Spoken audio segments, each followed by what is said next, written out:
The Missing Key, the Seventh Dimension. A manuscript of Dr. Yaku.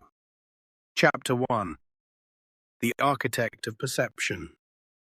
There are men who inherit the world. There are men who conquer it. And then, rarely, there are those who refuse to accept it as it is. Dr. Yaku was not born extraordinary. That is the first lie history would tell about him. He was born in silence, not the poetic kind, the absence of sound that makes philosophers dream, but the clinical silence of observation, the kind that listens, measures, records. His mother would say he did not cry when he entered the world. The doctors would say his lungs were perfect. The machines confirmed it. He simply observed.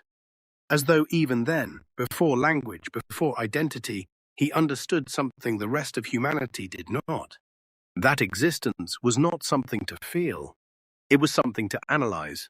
By the age of 6, Yaku had already concluded that adults were pretending.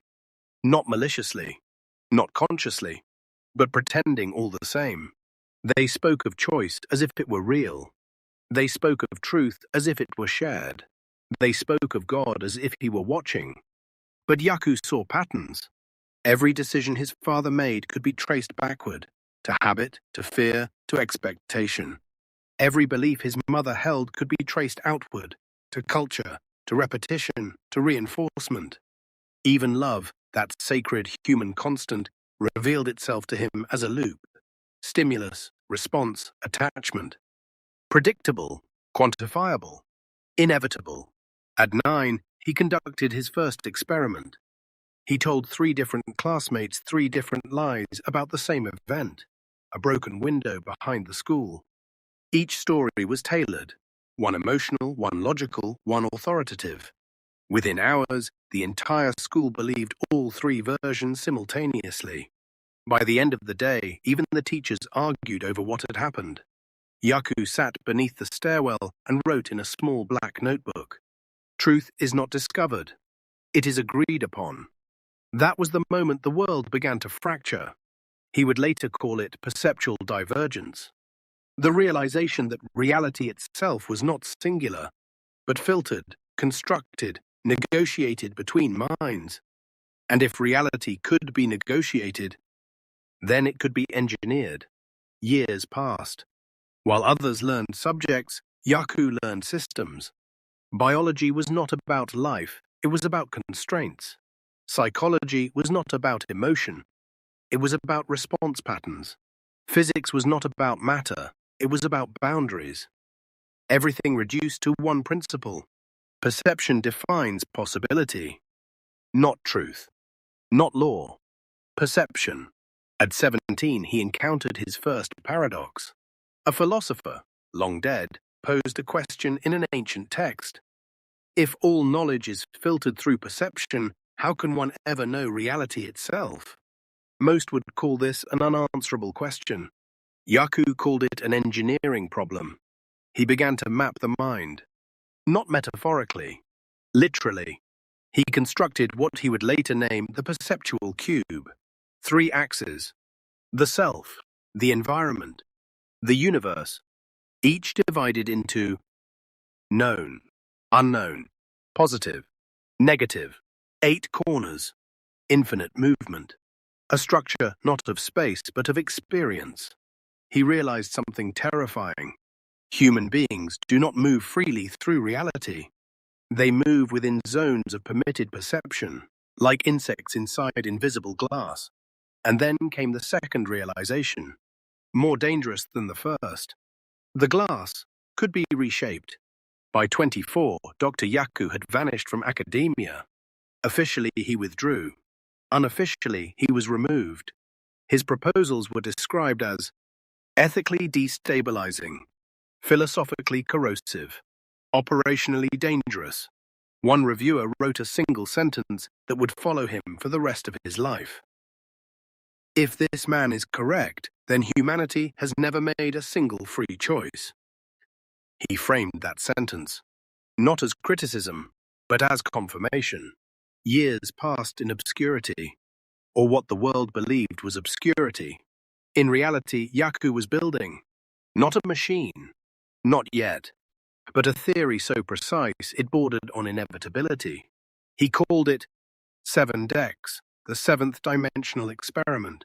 It was not about space, not about time, not even about consciousness in the traditional sense.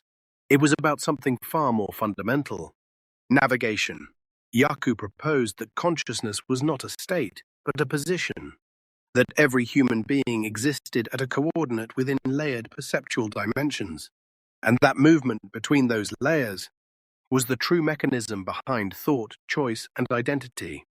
But there was something beyond the layers, something no model could fully resolve. A boundary condition, a missing variable: God. Not as religion described, not as morality enforced, but as a theoretical necessity, a fixed point, a constant outside the system. If perception defined reality, then something must exist beyond perception to define it. Otherwise, the system collapses into infinite recursion, an endless mirror reflecting nothing. Yaku did not believe in God, but he did believe in systems, and every system required a foundation. So he asked the only question that mattered: what if God is not a being, but a dimension? That question became obsession. Obsession became design. Design became construction. Hidden beneath layers of abandoned infrastructure, deep below a city that had forgotten its own foundations, Yaku built the first iteration of 7DEX. It was not elegant. It was not safe.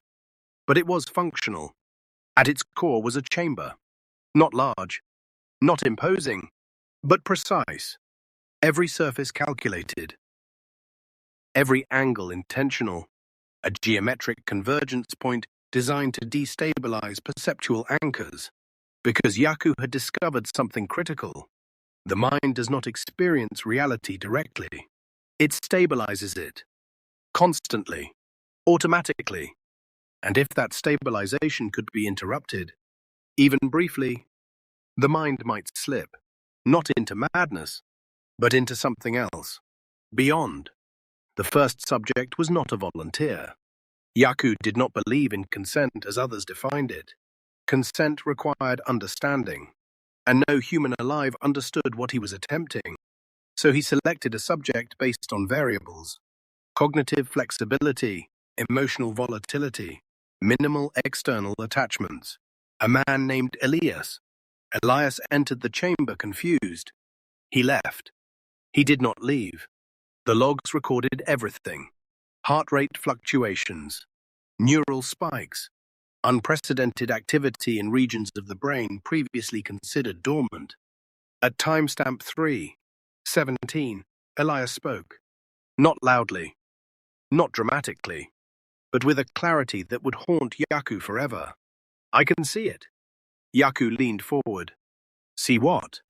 Silence. Then, the edges. What edges? Elias turned toward a corner of the chamber. But his eyes were not focused on anything visible. Where it ends. Yaku's pulse, steady for decades, shifted. Where what ends? Elias smiled. Not with joy, not with fear, but with recognition. Everything you think is real. Then the monitors failed. Not gradually, not with error messages or system warnings.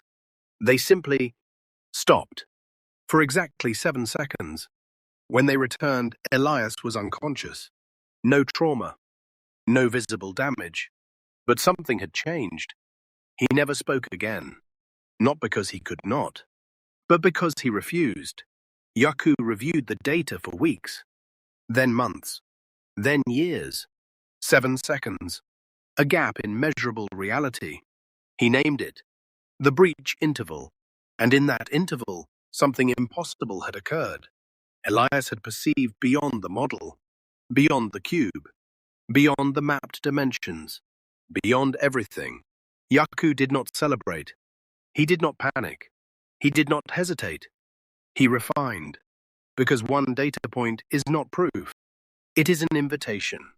And Yaku had never been the kind of man to ignore an invitation from the unknown. He stood alone in this chamber years later, older now, but sharper. the machine humming around him like a restrained storm. He spoke not to anyone present, but to the system itself. Perception is the cage. A pause. Consciousness is the prisoner. Another. And I, a faint smile. I am the architect of the key. He initiated the sequence, not to observe, not to test, but to enter. For the first time, Dr. Yaku would step into the seventh dimension, and somewhere beyond perception, something noticed.